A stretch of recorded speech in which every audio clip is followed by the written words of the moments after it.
Salut à tous, on se retrouve aujourd'hui pour parler du FC Barcelone en ce mardi 27 août. On commence directement avec le match du jour car le Barça joue ce soir déjà sa troisième rencontre pour ce championnat 2024-2025. Donc déplacement ce soir à Madrid du côté du Rayo Vallecano pour une rencontre compliquée parce que c'est toujours un stade où le Barça galère. Je montrerai tout à l'heure une statistique sur les 3 dernières années. Bref, donc les journaux aujourd'hui, Mundo Deportivo parle bien sûr de ce déplacement de Barcelone du côté du Rayo.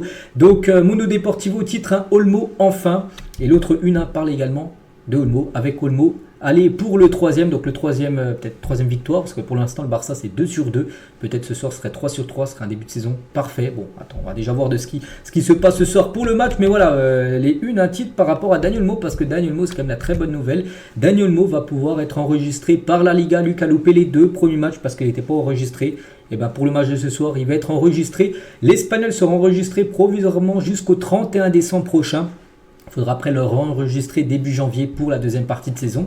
Sauf imprévu, Dani Olmo pourra faire ses débuts ce soir avec le Barça. Donc voilà, déjà c'est une bonne nouvelle parce que tu recrutes un joueur, tu n'as pas pu le faire jouer lors des 2 premiers matchs, pourtant il a 100% ton joueur, mais enfin tu peux le faire jouer parce qu'enfin il est enregistré. Donc oui, on peut dire que c'est plutôt une bonne nouvelle pour le club. Donc ouais, il pourrait débuter ce soir contre le Rayo. Après, ce qui sera titulaire ou pas, ça je ne sais pas. Mais si on regarde les compos probables, pour l'instant il n'y a pas trop de Dani Olmo titulaire.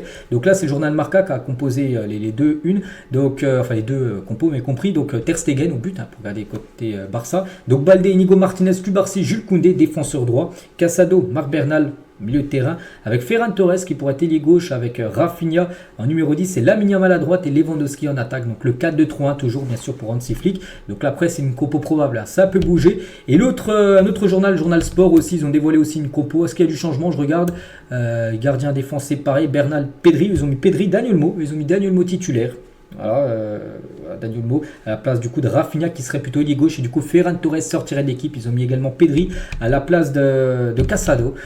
Voilà, mais bon, grosso modo on peut voir des joueurs comme Lamine Yamal, Lewandowski, Rafinha, Ter Stegen, Koundé, Balde. Voilà, tous ces joueurs là seront tous titulaires. Il y a juste le point d'interrogation sur Dani Olmo, est-ce qu'il sera titulaire ou non pour sa première et surtout en match officiel du côté du club. Coup d'envoi 21h30, attention ce soir, l'arbitre du match sera Soto Grado.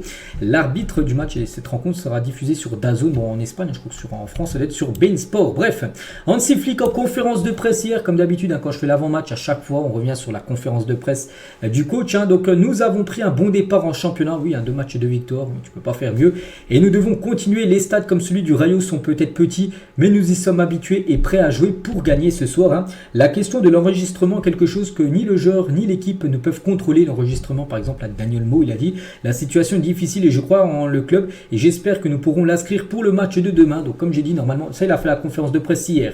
Donc là maintenant les nouvelles, parce que là quand je fais la vidéo, il est 10h22 en ce 27 août. Donc là non, c'est ok, voilà, pour ce soir il sera bien là.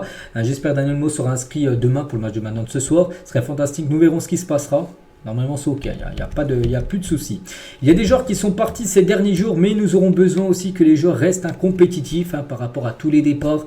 Gundogan, Mika Faye, Victor Roque, Clément Lenglet, c'est vrai que ça fait pas mal de départs comme ces derniers jours. Bon, tant mieux parce qu'il fallait des départs. J'ai dit le Barça, les gars, ils seront obligés de vendre. Avec tous les joueurs sous contrat, il faut des ventes. Bon, il y en a pas mal maintenant, ce serait bien. Surtout qu'on est dans les derniers jours du mercato, dans les derniers jours du mercato. Faire 1 ou 2 recrues, ce serait quand même plutôt pas mal, on peut dire. Si nous nous entraînons à 80%, nous ne pourrons pas jouer à 100%. C'est l'idée avec laquelle nous travaillons. Nous analysons tous les adversaires et donnons le meilleur de nous-mêmes à chaque match.